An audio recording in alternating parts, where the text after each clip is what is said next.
On a Friday afternoon, an organization's IT department receives a clean, unmodified audit opinion. The paperwork is pristine, the internal controls are signed off, and the enterprise is officially documented as secure. By Monday morning, that same organization is paralyzed. A systemic ransomware breach has encrypted the servers, locking out every employee and halting operations. This invisible digital threat creates immediate physical operational paralysis.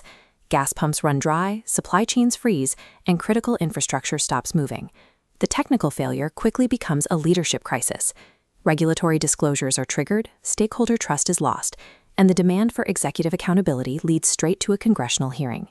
If an IT system can be certified as perfectly compliant on paper while remaining vulnerable to total systemic ruin, the entire assurance process is broken.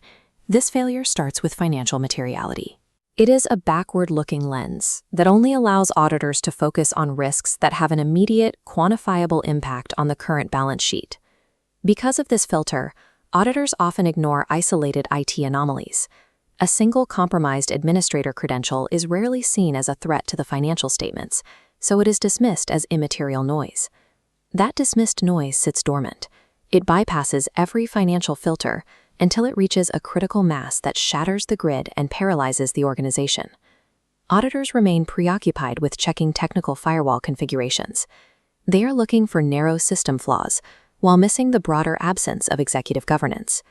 Applying a retrospective financial filter to a forward-looking cyber threat ensures the auditor is always looking at the past, while the future is burning. To fix the audit, we have to map the exact trajectory of how a technical exploit mutates into a financial disaster. This cybersecurity to financial reporting risk linkage map decodes the translation. It shows how a breach moves from a server room to a ledger. It begins with unauthorized access, a simple theft of credentials. That access allows an attacker to enter the general ledger, the foundation of all financial reporting.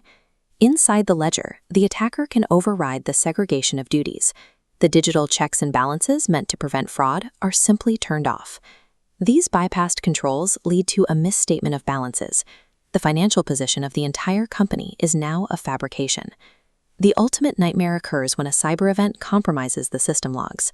Without reliable logs, there is no audit trail, rendering the foundation of the audit evidence untrustworthy. On the rare occasions auditors do find a weakness, like an unpatched server or an active legacy account, they tend to look for a scapegoat. The standard response is to penalize IT management. The auditor writes up a finding and tells the technicians to practice better discipline. But the COBIT framework, the global model for enterprise IT governance, suggests this is a fundamental misdiagnosis of responsibility. COBIT creates a structural divide. Governance, led by the board, is responsible for setting direction. Management is only responsible for the execution of that direction. In a recent healthcare case, auditors blamed IT for leaving inactive clinical accounts open to hackers. But IT was operating in a vacuum. The board had never actually created an enterprise identity policy to begin with. When an auditor blames IT for failing to execute a policy the board never wrote, they are failing to assign risk where it belongs. To mask these executive-level voids, organizations engage in governance theater. They produce an endless stream of pristine paperwork to create the appearance of resilience. The centerpiece of this theater is the Cyber Risk Register. On paper, it is a masterclass in formatting and detail. A typical entry for a phishing attack is designed to satisfy a compliance checklist, listing threats and controls in perfect rows. Every year, the review date is updated mechanically. It looks like active monitoring, but the actual text describing the risk remains frozen in time. Even as the world becomes more dangerous, the residual risk rating is always marked as a comfortable low. The register ignores the operational truth. While the paperwork says the risk is low, internal telemetry shows employees are clicking on phishing links at an alarming, rising rate. This makes the risk register an aesthetic instrument rather than a defensive one. It provides legal cover while leaving the enterprise entirely exposed. How can an auditor without a technical background see through this wall of paperwork? They must stop auditing the existence of a document and start auditing its behavioral trace. A behavioral trace is evidence of operational friction. Real policies leave a trail. The trace leads upward. Did it change budgets or challenge strategic assumptions? The final test is a crisis. When an alert flashes, how did the organization behave? An incident response plan is just a file until it's invoked. Auditors must ignore the plan itself and demand the postmortem of the last actual incident to see if timelines were met. If a policy exists on paper but leaves no behavioral trace in budget meetings or incident logs, it is functionally inert. Frameworks like COBIT are often misused as mindless checklists, but COBIT was designed as an interrogative weapon for strategic oversight. To find the truth, auditors only need 3 questions.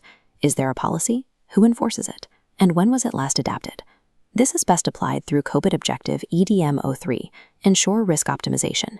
This objective isn't for IT, it's for the Board of Directors. EDM03 mandates that the auditor find proof of where the board formally defined acceptable cyber risk thresholds.